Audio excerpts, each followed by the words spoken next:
Armstrong கொலை வழக்கில் கைது செய்யப்பட்ட முதல் எதிரியான நாகேந்திரனது உடல்நிலை குறித்து அறிக்கை அளிக்க உத்தரவு பிறப்பிக்கப்பட்டிருக்கிறது.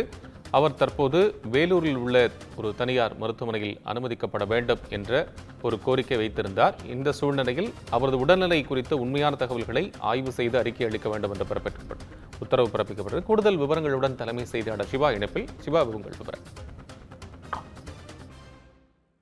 கோபால், ஆம்ஸ்ட்ராங் கொலை வழக்கில் கைது செய்யப்பட்டுள்ள நாகேந்திரனுடைய உடல்நிலை குறித்து வேலூர் மாவட்ட நீதிபதி நேரில் ஆய்வு செய்து அறிக்கை அளிக்க சென்னை முதன்மை அமர்வு நீதிமன்றம் ஒரு உத்தரவை பிறப்பித்திருக்கிறது.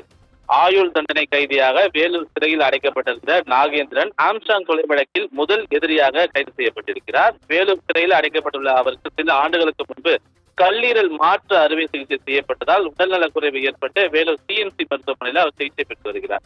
இந்த நிலையில் நாகேந்திரன் தாக்கல் செய்த மனுவில் சென்னை குரோம்பேட்டை தனியார் மருத்துவமனையில் சிகிச்சை பெற அனுமதிக்க கோரியும் தற்போதைய உடல் நலன் குறித்த மருத்துவ அறிக்கையை வழங்க உத்தரவிட கோரியும் மனு தாக்கல் செய்திருந்தார்.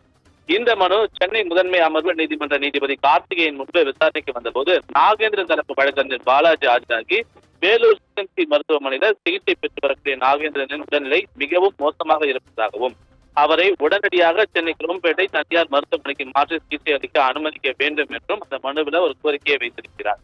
இதை ஏற்றுக்கொண்ட நீதிபதி நாகேந்திரன் உடல்நிலை குறித்து வேலூர் மாவட்ட நீதிபதி மருத்துவமனைக்கு நேரில் சென்று விசாரணை செய்து அறிக்கை அளிக்க உத்தரவிட்டு இந்த வழக்கின் மீதான விசாரணையை 21ஆம் தேதிக்கு ஒத்தி வைத்திருக்கிறார். கோபால், நன்றி சிவா. அண்மை விவரங்களுக்கு நன்றி.